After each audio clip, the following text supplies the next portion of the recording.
Alright, welcome everyone to the One Punch Man Season 2. The screen, it just faded into, it was black for some reason. Just continue, it doesn't matter. Okay, it says it's receiving the content, so welcome one and all to the One Punch Man Season 2, Episode 5 podcast, where we will talk about Sympho Gear and Fake-Killy, probably because that's the type of podcast this is.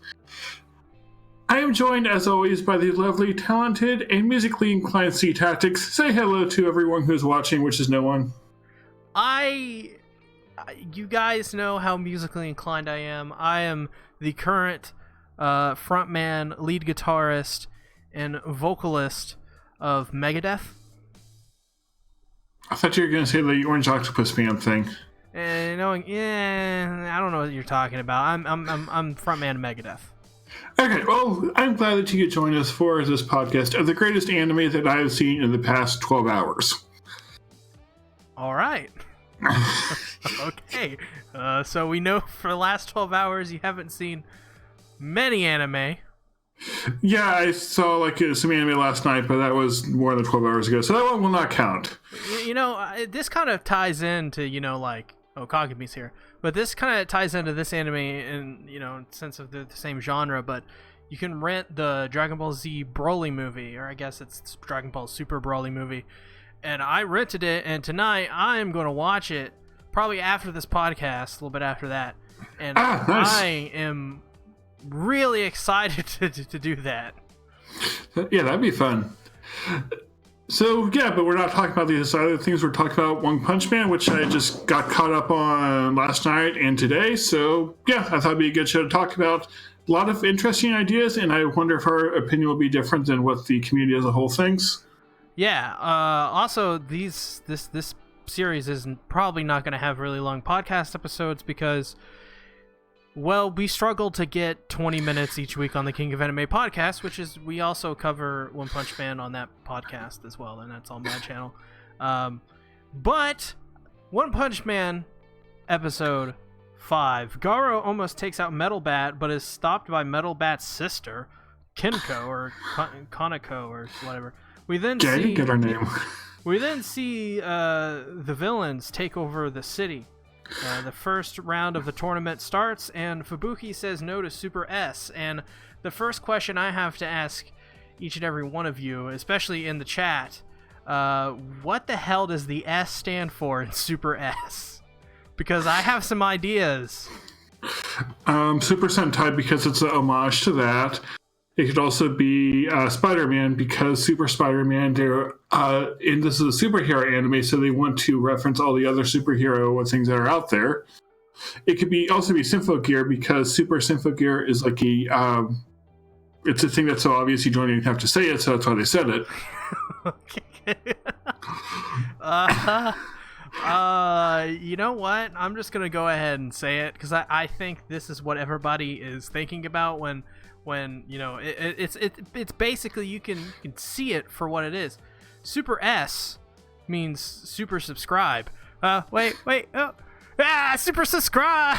Yes, there you go. Yes, you only get one. You only get one. Yes, thank you for telling everyone to subscribe, especially since I haven't been on YouTube much these past few weeks.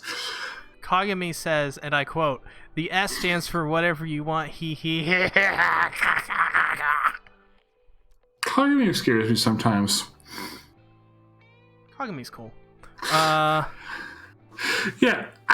So this episode, I thought it was interesting because you see the monsters making their move, and not just like before where the monsters one would show up at a time and try to take over, but now they have a league of monsters. Right. It makes me wonder if Garo is somehow getting together, they have the Hero Association. What about the Villain Association?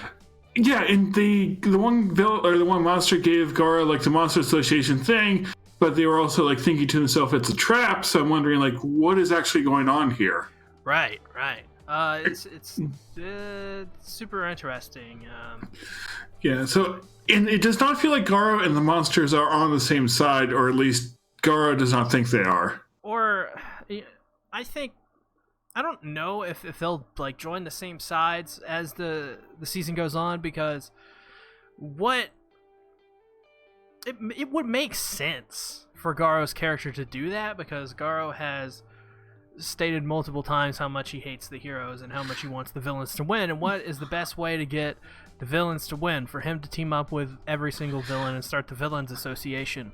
But I do wonder if that's out of the realm of this character, because so far we've seen this character, we've seen that he's good at a technique. He's good at taking out heroes. Right. That's about it. And I also feel like he's too prideful to want to team up with the monsters. That's another thing where I feel like we haven't seen enough of him to know for a definitive, to know definitively if he is too prideful. We know that he is very smart and he is very strong. Right, and I guess is wonder, like, what is his final goal? Is it just to defeat the heroes? Is he trying to prove something? Would him teaming up with the monsters go against what he's trying to prove? Right.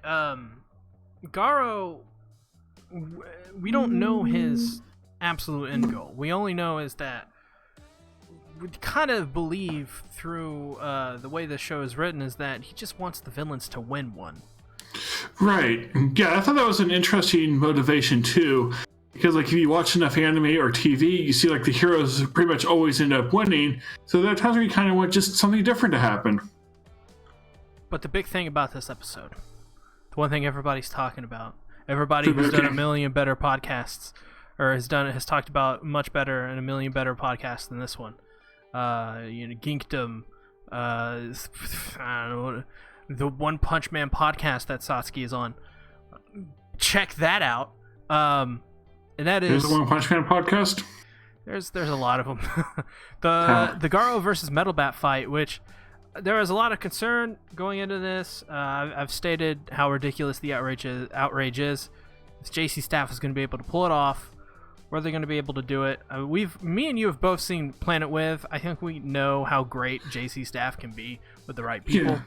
Yeah. They're very hit or miss, but they can do good shows. Really good shows.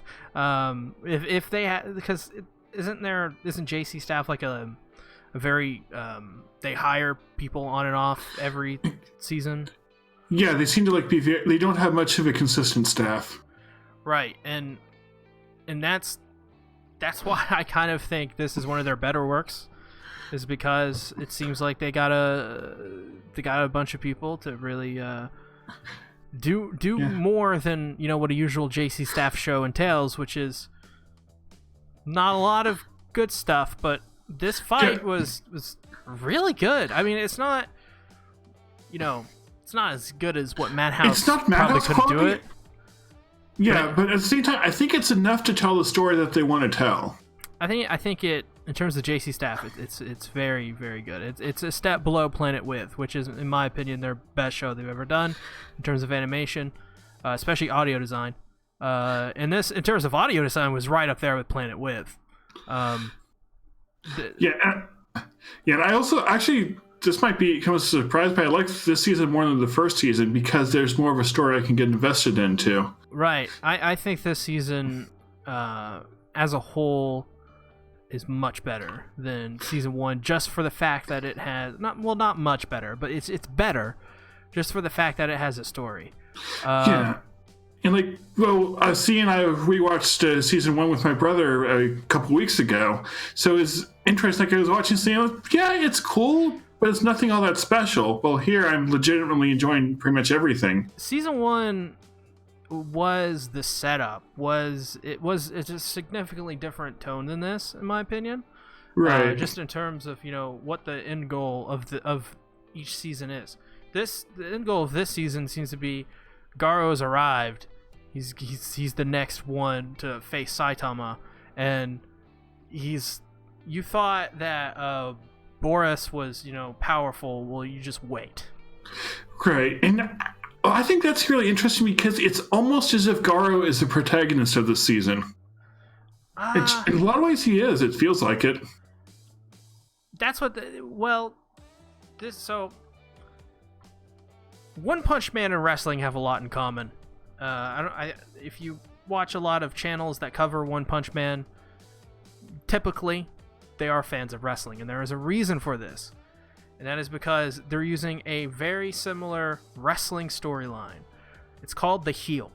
And what the heel is in traditional wrestling is a character who gets mad at the audience or gets mad at a certain other wrestler and turns on not only that wrestler or their friend or their coworker, but the audience itself. And one of the main things that a heel has to do right is it has to be a believable heel. A kernel of that heel wrestler the audience has to relate to a kernel of it. And that's what Garo is. You can relate to a kernel of what Garo does, but the heel wrestler, there's a reason you hate him.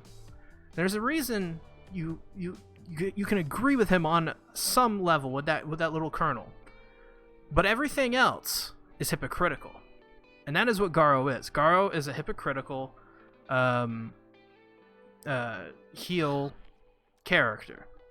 Okay. Yeah, it's like he has that one thing we relate to, like wanting to see the villain sometimes win, but beyond that, he's not like a redeeming character at all. Nah, not exactly. He's a great character. Or I guess like a person you would want to root for. He's not the protagonist because he is a hypocritical character who... Well, okay, so it's like, yeah, he wants the villains to win one. And you think as a viewer, oh, okay, I can see that, if you've read or watched Dragon Ball or Naruto, you're like, okay, like, yeah, the hero, yeah, the villains always lose, the heroes always save the day. But that's the point. Why would you want the villains to win? That negates the whole thing. And that's where Garo's thinking is wrong, and that's where he's hypocritical. It's because, yeah, he wants the villains to win because he's a bad guy. Of course he wants the villains to win. Well, it's interesting, too. I was thinking about another show from last year I didn't really want to spoil, where the villains did win in the end. And as I was watching, thinking, okay, that's different, but I don't feel anything for this ending. Exactly. You probably know what show I'm talking about, too, because I don't think you're a fan of it either. Oh God, I don't even know. Okay. Put it in the Discord chat real quick. But that is why Garo to me is, yeah, you can if you don't go through the no, I agree 100% right there. That show is it's just flat ending, and for some reason everyone says it's the best thing ever. I don't understand. Yeah, it was different, but I was like, okay, I'm gonna go watch Free now because that's entertaining. But yeah, I mean, like, yeah, you can, like, if you watch a lot of Avengers movies or Marvel movies, I guess, and you always get tired of the formula.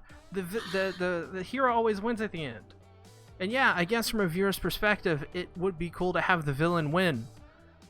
But that actually does happen. It's called Infinity War. And you know why Infinity War is really freaking good? Because Endgame. Yeah, and I haven't seen Endgame or Infinity Wars or hardly any Marvel movies. I should go do that. And that's why that works, is because the villain does win once.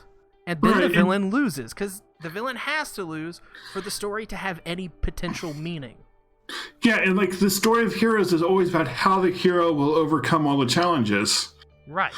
And it's yeah, sure, I guess it's cliche, but even so, that's the way it has to go for it to work. And I also feel like One Punch Man is like very self-aware of the hero tropes, because like in season 1 it was all about like making fun of the fact that the hero always wins by Saitama beating everyone with one punch. I think... And so this, I think, is just like taking those ideas a step further with the villain maybe winning and the growth from the villain story. It's like Kagami. Spoiler for Endgame, someone dies. And yeah. Technically, definitely a lot of people die, right? Because, the thing. Alright, so we should now go blow up the moon then. Exactly. So... Yeah, I mean, that's Garo's character. His whole thing is like, yeah, I want the villains to win. And the reason he's a bad guy is because he's a villain, and you can't... it's not like he has a noble motivation you kind of sympathize with, and like Garo is definitely a villain. Yeah, he has a kernel that we can all agree with. It started at a young age. It was very innocent, and then he wasn't satisfied by that, and it became an obsession with Garo to win. And, right. And people, they become bad people through different ways, right? Very bad people through different ways. It's not all, the same way each time. This was Garo's way of doing it, and some people, some days, it's just like, I just want to start killing people. For Garo, it's something that, God, for Garo, it seems like it's built up since a very young age, and I would not be surprised if we get more backstory on Garo, and it turns out Garo is kind of even more sympathetic for the reasons why he is the way he is. Maybe as a kid, or in his young teens, or young adults, formative years, he was maybe in a terrible family. He was bullied. He went through a rough spot, and it's technically not his fault, right? But he was forced to watch all of Theory Gone, and that's what turned him. He was like, I don't know what's going on. I'm gonna start killing everybody if they don't explain anything. Exactly. And he's just like, JoJo's better. JoJo is so much better, and it just, yeah. All right, so JoJo's Bizarre Adventure Podcast in 3. JoJo's Bizarre Podcast. This is a great podcast name. We should remember that. I think there's a YouTuber named JoJo, so maybe we should get him on the podcast. I was in a server with that guy recently. Ah, okay. Is he cool? Don't know. I didn't talk to him. All right. So don't subscribe to JoJo. Well, I'm not going to say that. I haven't watched a JoJo video, so. Yeah, I think I might know who you're talking about. Anyway, just some other interesting things about this episode. I forgot what I was saying. Oh, it seemed like the monsters were implying that they were humans that somehow turned into monsters. Because I got that like 2 or 3 times. So this is something I've been thinking about. A lot of these, villains, especially I think it was the first episode of season 1, the muscle lifter guy, the muscle league dude, was transformed into a huge ass Titan looking thing by his brother because he took some weird steroid. So I wonder if just like there's this like weird, like, I don't know, this weird sub story about the city they can grow upon, where it's like, yeah, like experimentation is totally freaking legal here. That's why we have all this crazy shit. It's going wild. Yeah, and that could be because it's like all the monsters are made to be like pure villains. There's no humanity left in them. But I'm wondering if that's true. Kagami just gave me an idea. He just said, my name is Joseph, in reference, I guess, to Joseph Joestar. Is that actually Kagami's name? I don't know. You know the song My Name is Jonas by Weezer? No. God damn it. Do you know Weezer? I've heard the name. Oh, god damn it. You don't even know Say It Ain't So or Buddy Holly? No. Beverly Hills? The TV show? Beverly Hills. Oh, yes. I heard it on the radio at work. Oh, man, they still play that they play Weezer on the radio? What the hell? We have some sort of variety station because otherwise people complain too much. Weezer is still relevant enough to get on the... God. We're talking about Weezer. What the hell? This is why this is the best One Punch Man podcast. Oh, God. I love Weezer, though. Weezer's great. They're not bad, I guess. So Charanko enters the tournament. Except for it's not Charanko. It's Saitama in a really bad wig he picked up at the end of episode 3. Saitama is great.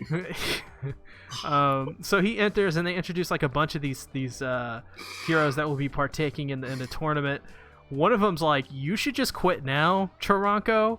You're just like washed up. And I'm like, man, Saitama's probably not going to win this tournament because, he's going to be found out and the wig's going to come off and he's going to like, it's going to probably lower his ranking as well. Yeah, he'll go back to rank C.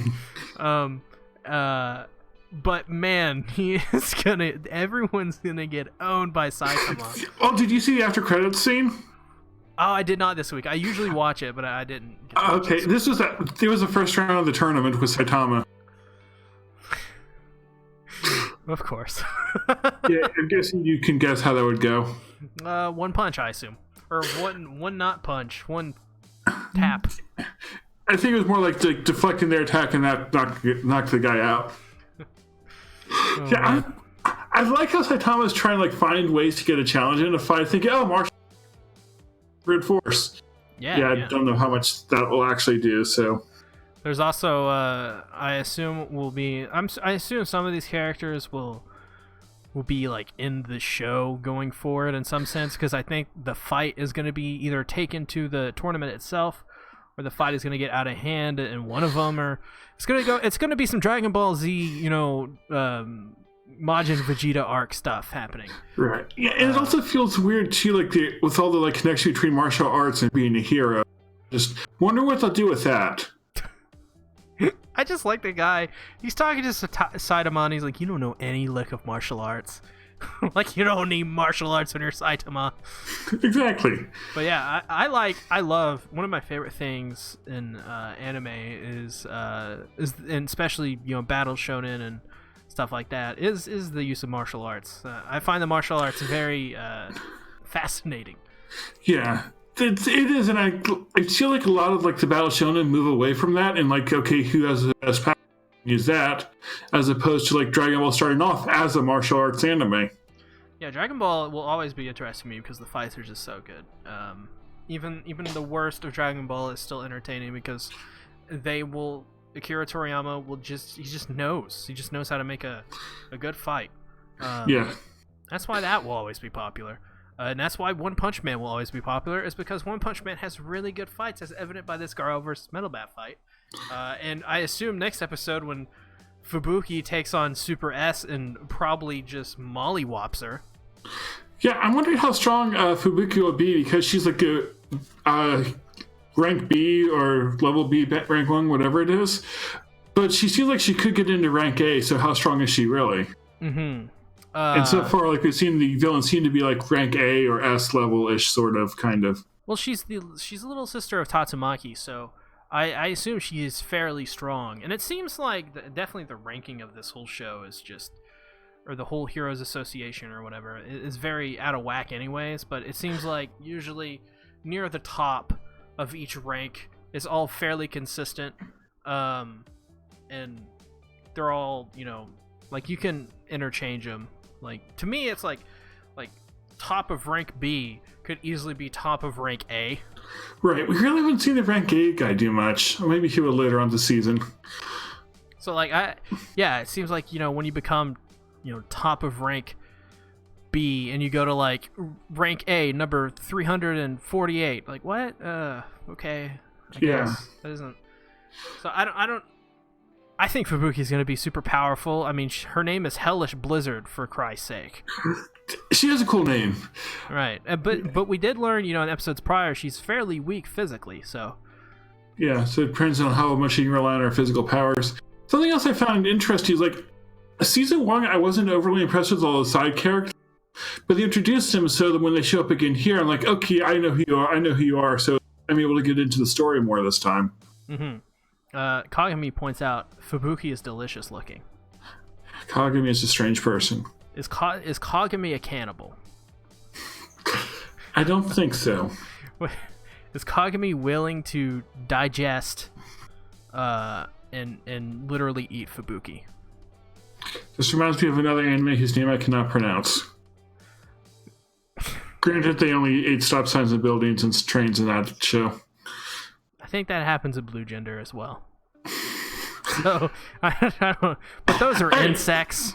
Those aren't humans. I don't... Yeah, that was a lolly in that other show, so... There's a lolly in One Punch Man. Her name is Tatsumaki. But she's not a lolly. She's a legal lolly. I'm telling Tatsuki. No, Tatsumaki. He's gonna say things. Kagami says he's not a cannibal. So what does he mean by saying Fubuki is delicious looking? I feel it means that to Kagami we do this podcast.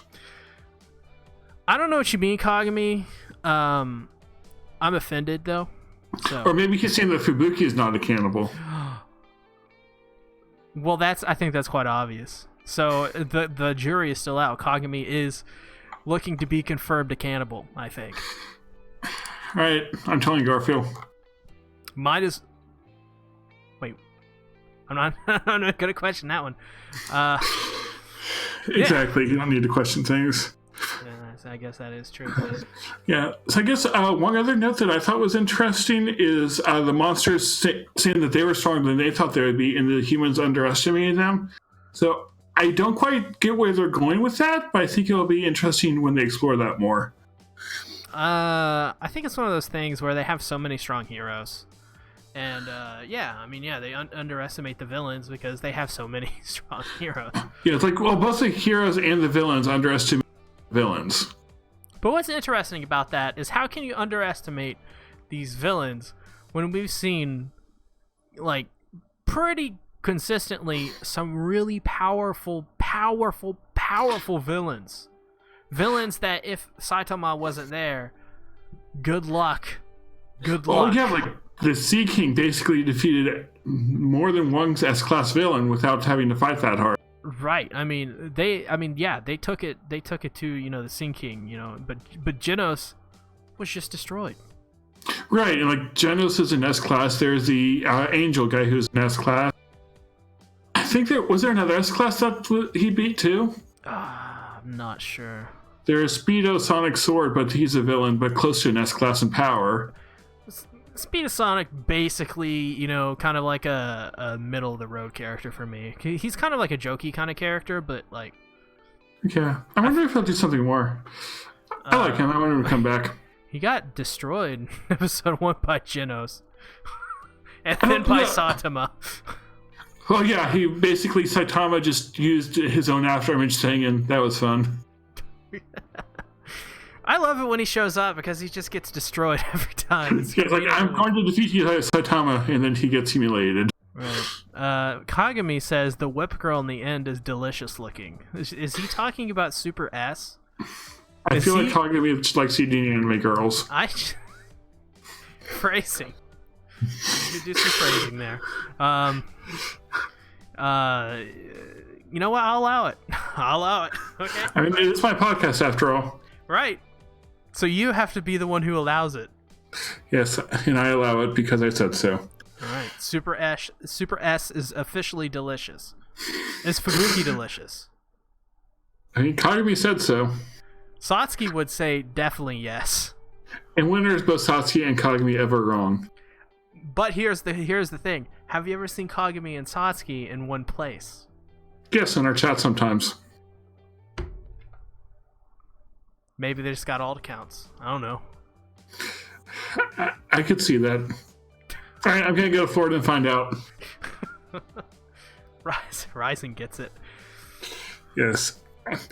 Yeah, and I guess one other interesting thing is that the monsters seem to be going after the kid of the Hero Association guy, or at least the ones in that city. Uh-huh. So, yeah, I'm just curious where that will go to. It made it seem like in the first episode that they were all heading towards King since he was the strongest. Like, I thought maybe that is like King's like special ability is drawing all of the enemies. Maybe I read into that differently, but I didn't think they were going after King because like King just was busy with his game, so nothing happened with him. Oh yeah, they were talking about that this episode. They were like, all the heroes are in the middle of a battle. King is in the middle of a very, very important battle, and he's like at home playing on a video game, like trying to defeat a boss in Dark Souls. I like King. King's great. Yeah, especially like I saw episode 1 of this season where we learned about King, and when I was rewatching season 1, they were mentioning like, "Yep, I know what's going on with him." Oh, yeah, it's very funny. Like when in season 1, when they're in the control room, when all the stuff is going down. And you see King there, and he just has this serious look, and I'm like, yeah, but I know what's going on. Super Johnny Odyssey is in the chat now. He says he's gay. That contradicts other things he's told me. Super Johnny Odyssey, do you think Fubuki's delicious? That'll test him. I can only guess what his response will be if he's still there. King one-shot blast. I don't even know what that is. I'm curious about Blast too, because he's the top hero, but we've never actually seen him. So I'm wondering if it'll be like a twist like King, but I don't think they do the same thing twice. So we'll see. I have nothing else to talk about, so yeah, I struggle do the draw. to get to this point. We've talked a half an hour though, so Well, okay. Fubuki is Johnny's wife. Satsi's gonna be really angry. Someone's encroaching on his territory, or has already. All right, so thank you everyone for joining us for the first of our One Punch Man podcasts. We'll be doing these weekly, I think, hopefully, probably on Tuesdays instead of Wednesdays, though. Does that work for the C-Tactics? If you're asking me live on the air, then nothing works for the C-Tactics. I quit. All right, great. C-Tactics quit, so next week I will be joined by Satsuki, who will talk about how great Fubuki is. No, I'll not quit. All right, so I will be joined for C-Tactics, where we talk about how Isabella is the best waifu. I'm down with that. All right, so thank you everyone in the chat for joining us. Thank you people who are watching this after it is live, and thank you to Internet for making videos like this possible. Yes, make sure to like the video. You can find me at C-Tactics. That's my channel, C-Tactics. You find me also at Bento as well. Those that all be in the thing, the description. Yeah, they're in the description from last time. Also, the C-Tactics Discord, go join it. Right. Post funny screenshots. There's things about Fate Khalid and Fate and JoJo and Fruits Basket and memes. The server is growing. The amount of people that have been joining is insane. I think just the other day, 600 people joined. One of them being world famous Rising Sun reviews. So I thought I joined like a year and a half ago. let's not call the C-Tactics out in the middle of a thing, okay? Yes, but since I joined, it has been the greatest Discord server I've ever joined. It's true. I think it's true. We're spending a lot of time on my Discord server. Yes. So you can find me here on my channel, as you can probably figure out. Also on Twitter where I post things, and also Anime and Mino, because I've been posting videos there instead of YouTube because they pay me and I like money. Yes. Yep. So I think that's everything. So I forget how you end podcast. So goodbye. Bye-bye.